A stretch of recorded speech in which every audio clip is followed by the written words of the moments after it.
უნებრივი არაერთი დეტალი გვაინტერესებს ფინანსური მიმართულებით ამ სანქციებიდან გამომდინარე, ამიტომ ჩვენ ამ ყველაფრის გაანალიზებაში დაგვეხმარება აკაკი ჩარგეიშვილი, ეკონომიკური სამართლის სპეციალისტი, ადვოკატი. საღამოშვიდობისა. დიდი მადლობა მონაწილეობისთვის, გთხოვთ. მადლობა თქვენ დაინტერესებისთვის. ბატონო აკაკი, როდესაც გაიგეთ, რომ იმედი აპირებს, სანქცირებული ტელეკომპანია აპირებს, რომ შექმნას თავისი ბანკი. როგორ გაიგეთ ეს? რა აღქმა დაგრჩათ? ან შესაძლებელია თუ არა საერთოდ ასეთი რამ მოხდეს? პირველ რიგში საღამოშვიდობის და თქვენს კითხვაზე მე გამეღიმა თქვენ შეამჩნიეთ. დიახ. შესაბამისად მინდა გითხრათ, რომ ჩემი სფეროდან გამომდინარე, ეხა ეროვნულ ბანკში დარწმუნებული ვარ, ის ჩემი ყოფილი სტუდენტები, ან ის ადამიანები, ვინც ჩემთან ურთიერთობაში გარკვეული პერიოდი იციან და სპეციალობით და ურთიერთობით ვართ, ისინიც გაიღიმებდნენ სავარაუდოდ, იმიტომ რომ ამ თემაზე ვსაუბრობ. თუმცა მეორე ნაწილი ნამდვილად გულდასაწყვეტი ის არის, რომ ეხა ეძებენ გზებს სავარაუდოდ იმისთვის, როგორ შეიძლება დალაგდნენ. სასაუბრო და განსახილველი სამართლებრივად, ეკონომიკურად, ფინანსურად, რა თქმა უნდა, ბევრია და ამაზე არ გადაგლით, უბრალოდ მინიშნებებს გაგიკეთებთ გარკვეული მცდელობებისა. კი ბატონო. ოდნავ წარსულში ჩავიხედოთ, ანუ მე არ მგონი ამ შემთხვევაში ქართველი სპეციალისტები ემზადებოდნენ ამ ტიპის ურთიერთობებისთვის. განსხვავებით აი რუხაძე იყო დასახელებული, მაგრამ მანაც ვერ მოასწრო საბოლოოდ, იმიტომ რომ ბოლო რეგისტრაციის ამოღება გუშინდელი დღე იყო. სამეთვალყანო კავშირი მაინც რჩება იურიდიული და უკან რატომ მინდა ჩაგახედოთ, რომ გახსოვთ გარკვეული პერიოდი იყო საუბარი იმაზე, რომ არის ესეთი სისტემა რუსული მირ, რომელიც SNG-ს სივრცესთან არის დაკავშირებული და ეს ბოდიშვიხტი მაყურებელსაც გავახსენებ, პარლამენტის სხდომაზეც კი ითქვა. კი, ეს საკმაოდ გახმაურებულია, უბრალოდ ძველი ჩვენ ხო რა გვჭირს დღევანდელ რეალობაში, რომ იმდენი ახალი თემა შემოდის, რომ ოღონდ ჩვენ ქვეყანაზე არ ვიფიქროთ, ოღონდ ტერიტორიულ მთლიანობაზე არ ვიფიქროთ, ოღონდ აფხაზეთზე არ ვიფიქროთ, ღარიბაშვილს დავიჭერთ, იქ ვიღაც კიდე უამრავ სხვა რაღაცებს ვაპატიეთ კლინტიან რაღაც რძეს ვისაუბრებთ ორ-ორი თვე და ამას უბეს წლები გადის და მთავარ თემას ვართ მოწყვეტილი. ამ საკითხითაც ეხლა ხო მთავარ თემას ვართ მოწყვეტილი, იმიტომ რომ არ უზრუნავთ იმაზე, რაზეც უნდა უზრუნავდეთ და ვფიქრობთ და ვიხილავთ, როგორ შეიძლება გაუძვრეს თუ არ გაუძვრეს რომელიღაც სუბიექტი, ხო, აი ამ აქეთ აქცენტი გადატანილი.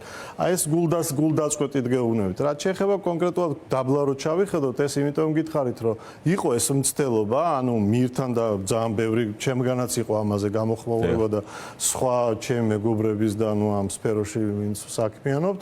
ეს იყო ამას შემდგომ მოყვა თუ გახსოვთ აი ვიზა სისტემას ჯერ არ იყო სანქციის განსაკუთრებულობაზე, იმიტომ რომ წერტილოვანი იყო პიროვნებების მიმართ ხელფასი ვერ აიღო იგომელავ კიდე ვიღაცებმა, ამაზე იყო საუბარი და ამას მოყვა რომ აი ჩინეთთან ვამყარებთ და შეიძლება ვიზა, ანუ გარკვეული მცდელობა იმისა რომ ეხლა ეს სანქცია და უცებ დაარტყა ეს თავში, ეს შედეგი დადგა.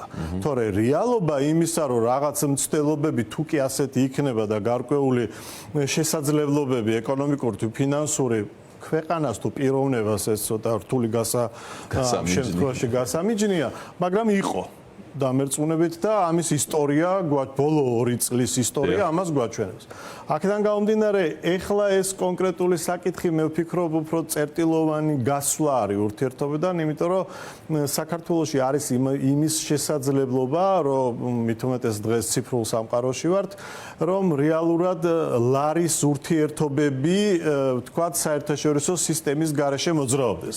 მაგრამ ეს არ არის აქ მხოლოდ, ანუ ის სანქცია, რომელიც გამოცხადდა და ფაქტიურად არსებობს და ცოცხალია, იმიტომ რომ ჩვენ ხისიერად ნახეთ ეფექტები, ანგარიშების გაუქმება, ასე შემდეგ და ასე შემდეგ.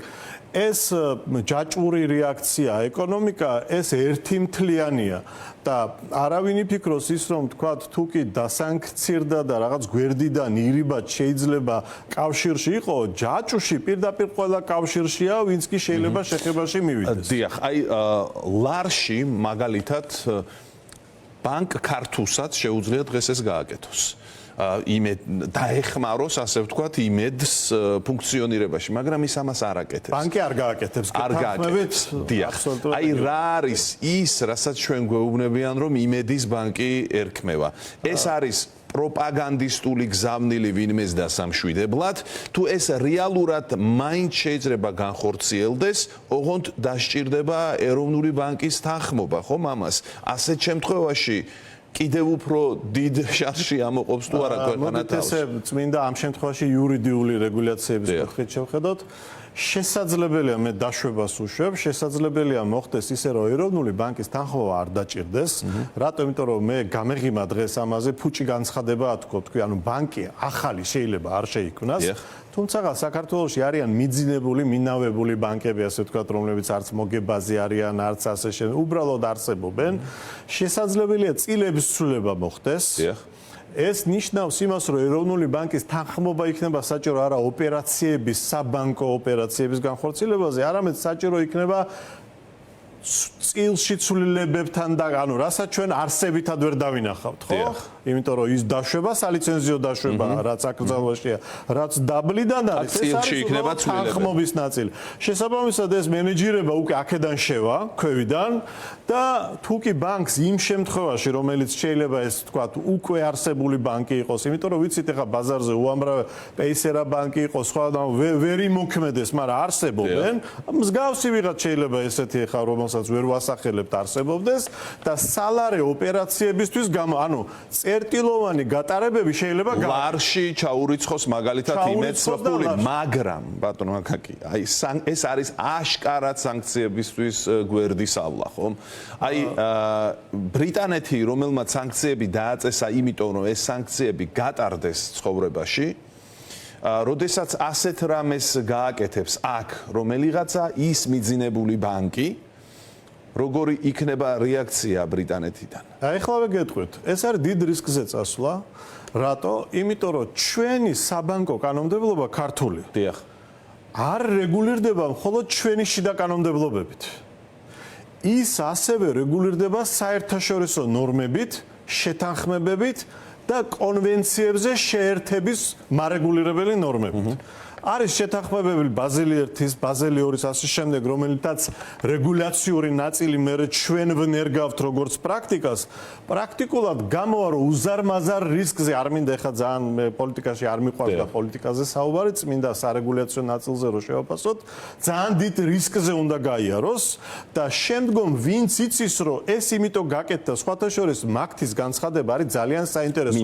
არა იმიტომ რომ რამე გავიგეთ იქედან, ამაზეც გეტყვით პასუხს. არამედ იმიტომ რომ შინაარს დაუკვირდეთ რა წერია, ანუ განმარტებებში რა წერია. იქ ძალიან კარგი მინიშნებებია რეგულაციებზე რა შემთხვევებში გადადის, ანუ შემხებზე როგორ გადადის, იმიტომ რომ ეხმარები არამართლზომიერად გასვლას სქემიდან, ანუ საბანკო, საფინანსო სფეროს სქემიდან. ამიტომ არის ეს პრობლემა აი თქვენ შეკითხვაზე ზუსტად ის რომ იქნება თუ არა ეს რა თქმა უნდა საერთაშორისო რეგულაციები პირდაპირ შემოდის ჩვენთან და შესაბამისად ეს ნებისმიერი აცდენა და ამას უკვე ვინც იმ ბანკის მომხმარებელი იქნება, ну ძალიან დიდი მწუხარებით უნდა ვთქვა, ამ შემთხვევაში შეიძლება ვიღაცა ჩვენი ახლობელიც მოყვეს აქ, ხო?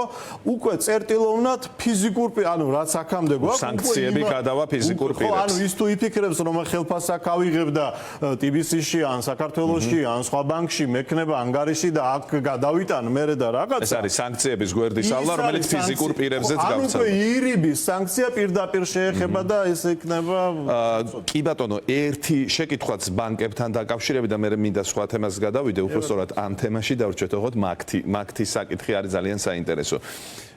თქვენ ახსენეთ კანონმდებლობა და ეროვნული ბანკის პრეზიდენტმა მისცა ინტერვიუ იმავე დღეს ტელეკომპანია იმედს კომენტარი გავრცელდა იქ, სადაც მან ახსენა ეროვნული კანონმდებლობა და ასევე კონსტიტუცია. რისი თქმა სურდა ეროვნული ბანკის პრეზიდენტს აი ამ თავისი განცხადებით?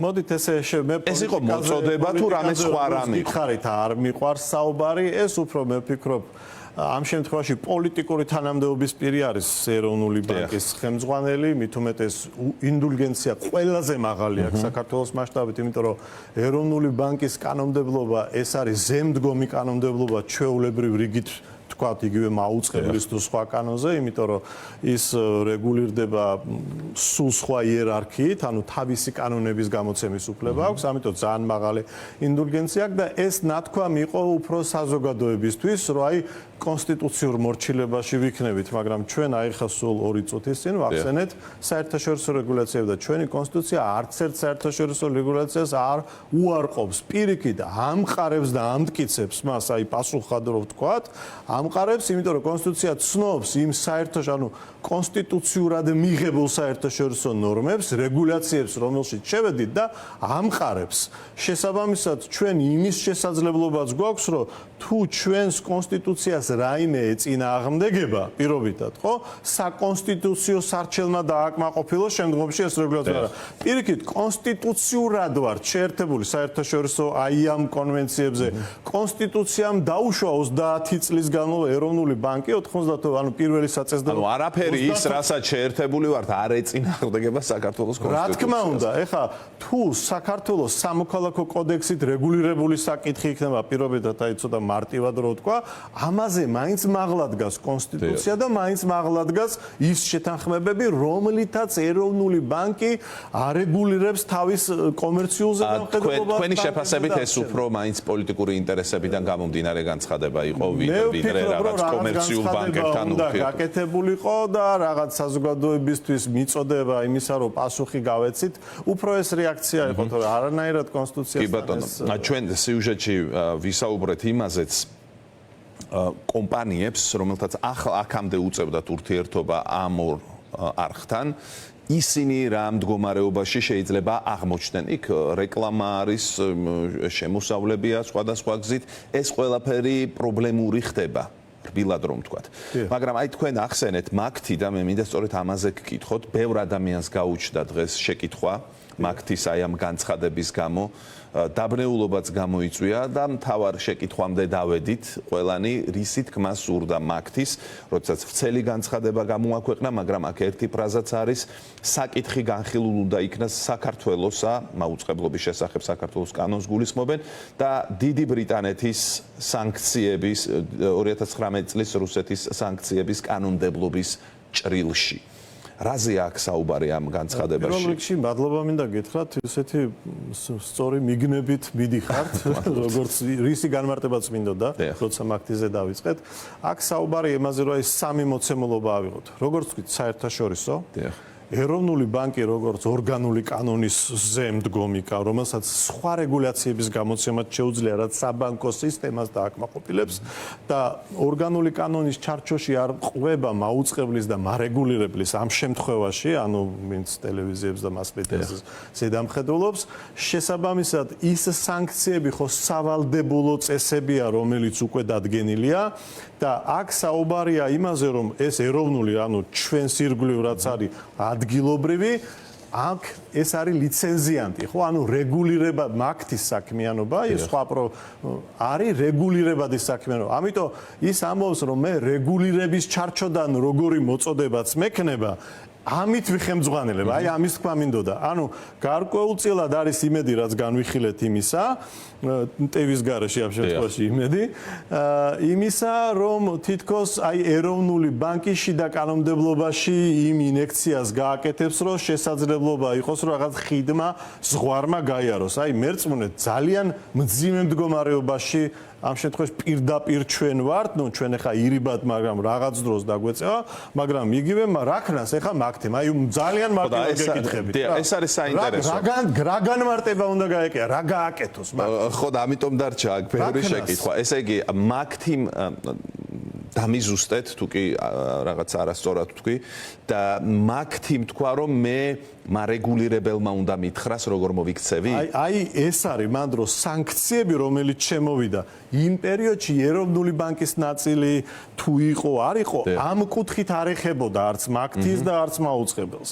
შესაბამისად, ეხლა ის ამას ამბობს, რომ ერთის მხრივ არის ის სანქციები, რომელიც რეგულატორმაც უნდა გაატაროს უკვე თავის ლიცენზიას, რომ არ კონდეს შეხება, მეორეს მხრივ არის ეროვნული ბანკი. ამიტომ ის საერთაშორისო და ადგილობრივი დააყენა უკვე ერთად. და არის გაუგებრობაში. გაუგებრობაში არის, იმიტომ რომ როგორ შეაჩეროს ეხ საშინელებაა, თანამშრომლები არიან, ადამიანები ხელფასებს იღებენ. ანუ პრობლემა არ არის, ხო? სახელმწიფომ მას შეუქმნა უდიდესი პრობლემა. ანუ ყველას შეუქმნა პრობლემა. აქ როდესაც ჩვენ ვსაუბრობთ იმაზე, რომ იმედი დაასანქცირეს, ეს არ ნიშნავს, რომ მარტო იმედი დაასანქცირეს. ჩვენ ხო არ გვინდა რომ აქტი დაიკეტოს. ხო, არა, რატომ? ჩვენ ხო არ გვინდა რომ სარეკლამო კომპანიები დაიკეტოს. არა, ცხადია. ჩვენ არ გვინდა სუპერმარკეტები დაიკეტოს. ჩვენ აიმიტომ რომ ის TV იქნებოდა თუ მარაგდებოდნენ, ხო? აქედან შესყიდვები აქვს და ავტომობილები, ბენზინი და ნუ უამრავ ხო არ გვინდა რომ ეს გაჩერდეს. ცხადია არა, ეს სანქციებთან შეხება ამას იწვევს. და მე მეწოდება მაგთიც და მეწოდება მეც რომ შემეხოს ირიბად ეს ძალიან მნიშვნელოვანია, იმიტომ რომ თუ კი ვინმე ფიქრობს, რომ იმედის დასანქცირება მხოლოდ იმედს ეხება, ეს ასე არ არის. ეს არის ცუდი. თანამშრომლებს ხო უკვე შეეხო. დიახ, და ანუ ამასთანავე პასუხისმგებელი, ანუ ჩვენი აუდიტორიისთვის რატომ არის თქვენი განმარტებები ძალიან მნიშვნელოვანი. პასუხისმგებელი ამაზე არის ის, ვინც მართავს ამ ქვეყანას და ეს აქამდე მიიყვანა საერთოდ ეს მდგომარეობა. პოლიტიკურ ნაწილს არ შემოვიტან ახლა თქვენთან საუბარში, უბრალოდ ერთ ფინალურ შეკითხვას დაგისვამთ.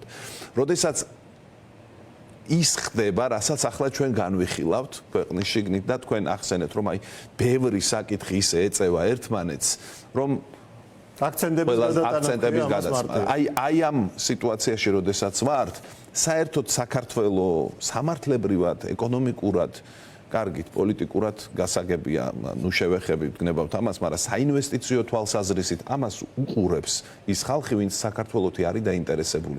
როგორ გამოიყურება ახლა ეს ქვეყანა, როდესაც მის მართველ რგოლს ედება სანქციები, ახლა მთლად ბრიტანული, მაგრამ მანამდეც დაედო. იცით როგორ არის? ორი მოცემულობა ავიღოთ, ხო? ისევ ბოდის გიხდით, რომ ესე რაღაც შეიძლება ცალხაზად არ მიწევს განმარტება, მაგრამ სოფლიოს დედამიწის ზურგზე, ასე ვთქვათ, არის დიდი ფული, ძალიან ბევრი ფული. ერთ შემთხვევაში ეს არის ცივილურად მოქცეული ბიზნესებში, მეორე შემთხვევაში ეს არის ოფშორების და სხვადასხვა იგივე მիր SNG-ს ნაწილზე რო ვისა, ანუ კი მეორე კალათაც არის, ასე ვთქვათ, ხო, უარყოფითი და დადებით. ეს ფული იმდენად დიდია აქეთაც და იქეთაც. აქეთ თუ რამე აკლდება, ეგრევე ზიარჭურჭელივით ისიც მოდის. ეხა ჩვეულებრივ ყოფით ადამიანებზე ჩვენ ამას ვერ ხედავთ, მაგრამ ის საბიზნესო, ანუ ფული სადაც ტრიალებს 7 მილიონს რო ამოგიღებენ სახლიდან, ეხლა ნუ რა განმარტებები უნდა გავაკეთოთ, ხო? აი ეს ფული მოდის. იგივე ეს 7 მილიონი იყო და 800 მილიონის საქმე, ხო მიფარცხულია ერთი პერიოდი, ორი თვე ხო ამაზე საუბრობდი. ხო ხო ვეღარ ხედავთ ვიღაცა საპროცესო გაუქმებულს. ანუ ის ფული ხო არსად არ დაკარგულა. ამიტომ ჩვენ ჩვეულებრივი ყოფით ადამიანების დონეზე კეთილდღეობაში ვერ ხედავთ, მაგრამ საერთო სტატისტიკურ ციფრებში მართლა კარგად გამოვიყურებით. მაგრამ ინვესტორებზე, როდესაც საუბრობთ, ის ინვესტორებიც ორნი არიან, ხო? ანუ აქეთა კალათიდან და იქეთა კალათიდან. ეს იქეთა კალათიდან ნელ-ნელა გვშორდება. ჯერ იყო როდის გახსოვთ, თელასიდან ამერიკელები გავიდნენ, უარყოფდნენ კომუნიზმი, ასე მოყვა, მერე კიდევ გამოიწვია გრანტები იყო თუ რა სხვა ბიზნესები იყვნენ ამ ურთიერთობებში, იგივე შემდგომ მოყვა ამას, ანუ ეს რაღაც კარგები თუ როგორ შეიძლება და ეს კალათა ნელ-ნელა მიდის, თუმცა ზიარჭურჭელიდან ეს მეორე მირის ნაწილი, ასე ვთქვათ, შემოდის, რომელსაც ჩვენ ვერ ვხედავთ. და ამ ყველაფერს კარგად ხედავდით, რაც იყო და რაც რეალურად კარგი იყო რა.